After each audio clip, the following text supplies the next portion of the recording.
I have a confession. I've actually owned this game for over 2 years and I've never played it. Well, with Plague Tale Resonance coming out this year, that being the third game in this franchise, I guess I should probably play the first one. And in the end, I'm pretty glad I did. This is a Plague Tale Innocence. Don't go away.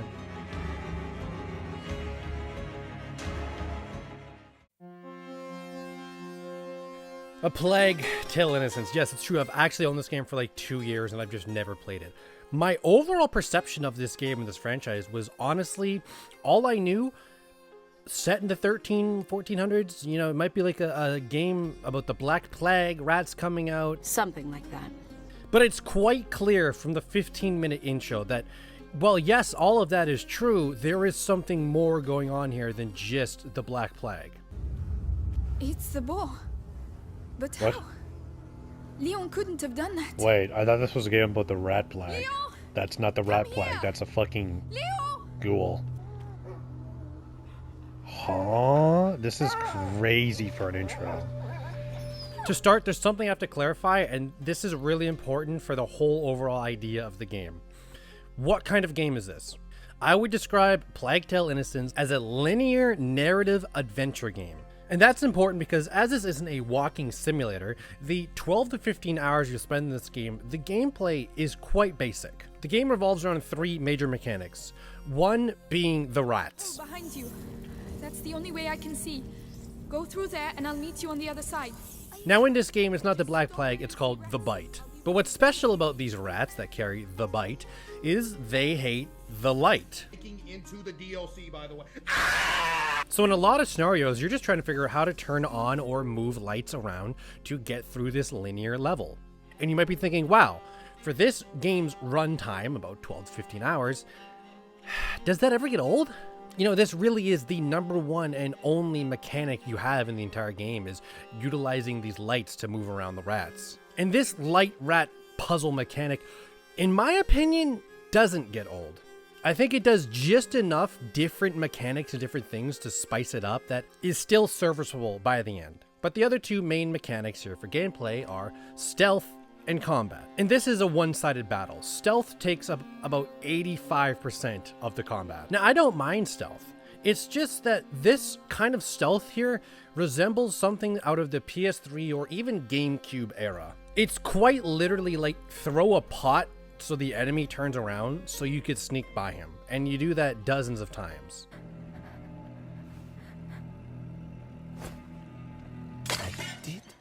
I did hear something over there. Little bro, you're gonna have to climb real quick. Careful how you land. Yes. But there are some mechanics, of course, here to spice things up, such as this item that you can throw to snuff out an enemy's fire, resulting in the surrounding rats actually ganging up on him. What? See you later. Oh Lord. It's horrible. Among many other throwables. And you're throwing these, by the way, with a slingshot. And this is where the actual combat comes in. And again, it's just extremely simple. Load a rock into your slingshot, aim at his head with the insane auto aim in this game, let the rock fly, and he's dead. If he has a helmet on, well, just throw like an acid rock and then follow up with a normal rock. Some boss fights do have some interesting mechanics, like you have to like break their armor off and stuff. But other than that, gameplay here, if you're coming to Plague Tale Innocence for gameplay, you're going to be disappointed.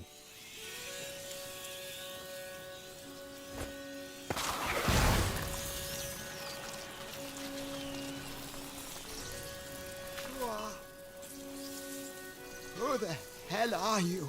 But a Plague Tale Innocence gameplay isn't its strong suit, no. It's pretty obvious from this point out. I'm talking about the story, characters, and setting.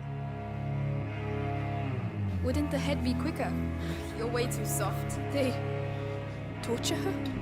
Hugo mustn't know anything of this. There's one word that sticks to my mind about playing this game. Immersion. I don't remember the last time I was so immersed in a game. The intro and middle part of this game, like the first 75-80%, were so interesting to me, were so immersive. I really think my favorite part about this whole game was just the environment that you play in. Every chapter I played through had some sort of memorable level to it. Well, yes, the gameplay mechanics of getting through that level were pretty simple.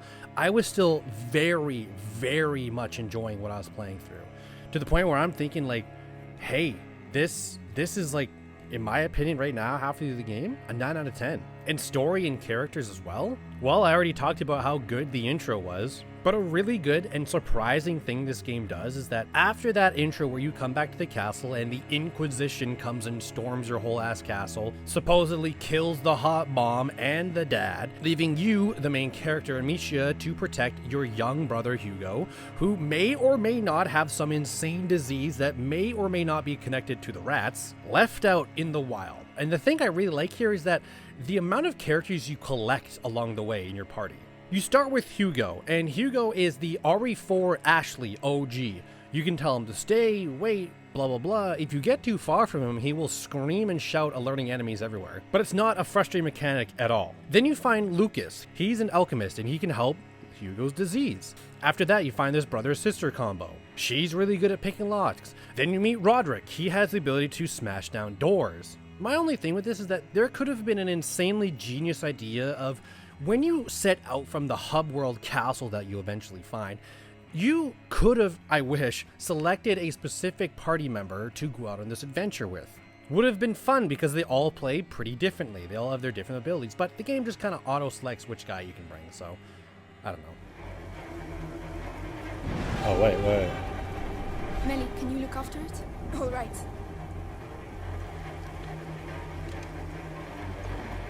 It's all good.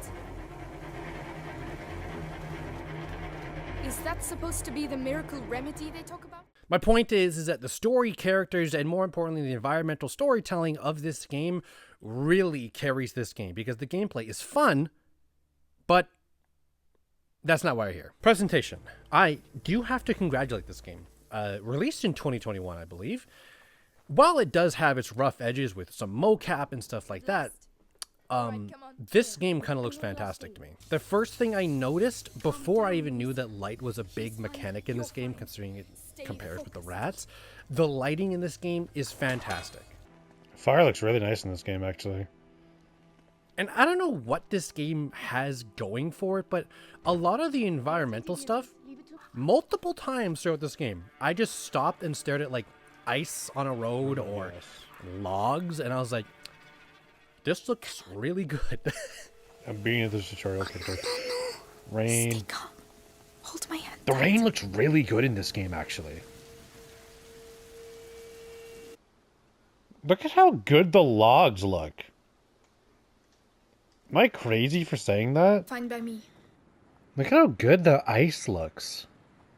Rats are a huge thing in this game, and while the gameplay side of things is pretty okay, the presentation visually and auditorial side of things, I gotta be honest, is the reason why the rats work. I would describe them as piranhas on land with rabies. It is actually unnerving to play this game because of the fact that the rats seemingly are possessed. Like, you'll be standing in a safe area of light that you know you're safe, but the rats are just like jumping at this almost invisible barrier, clawing and gnawing just to get a single chance to get you.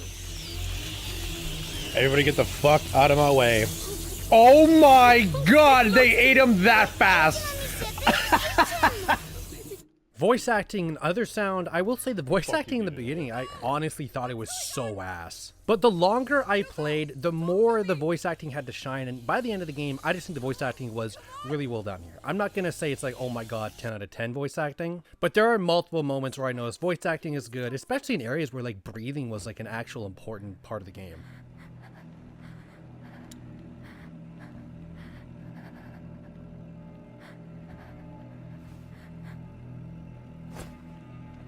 And last but not least, for presentation, music.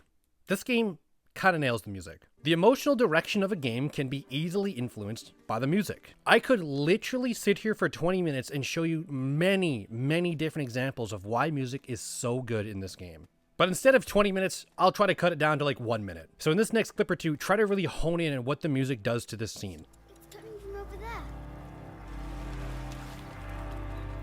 Bro, the music is so good right now. Amicia, Lucas, come quick, look!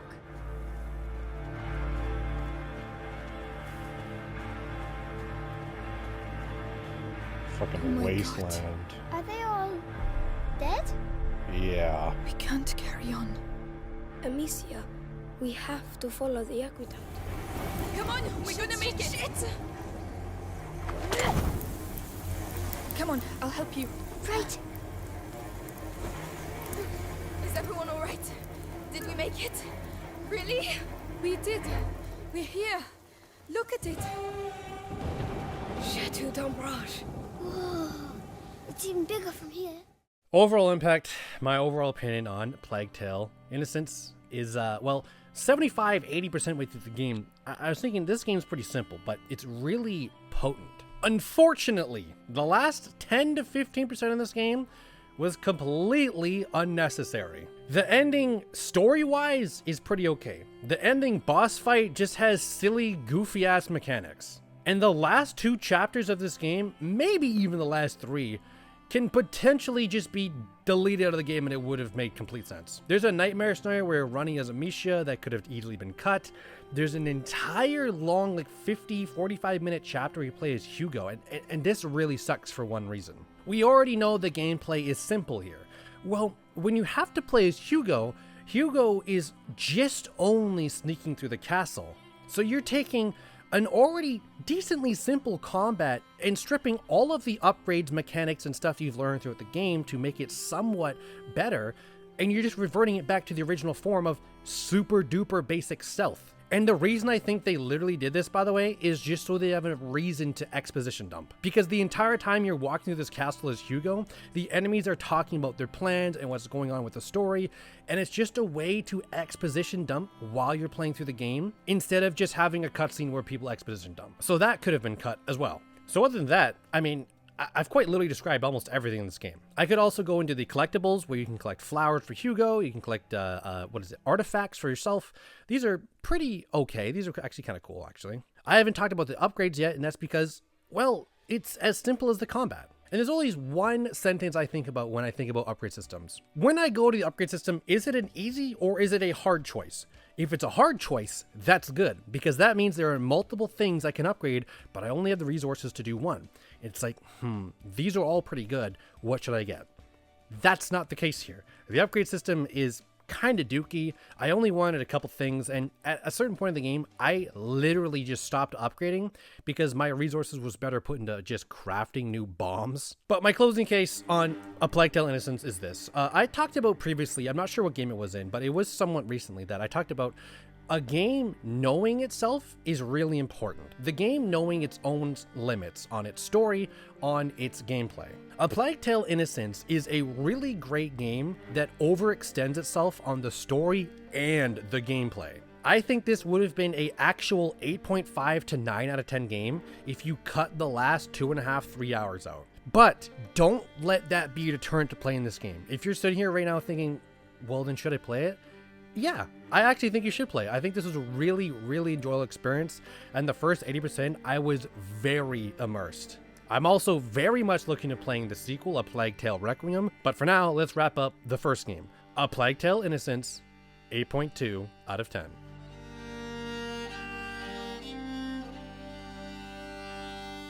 So that's it. A Plague Tale Innocence is down, and I'll be honest, I already own Requiem, and I've had it for like a year. I think this is one of those scenarios like Tormented Souls 1 to Tormented Souls 2 that if Requiem can just fine-tune some things, I think you actually have a banger of a sequel. But for now, that's it.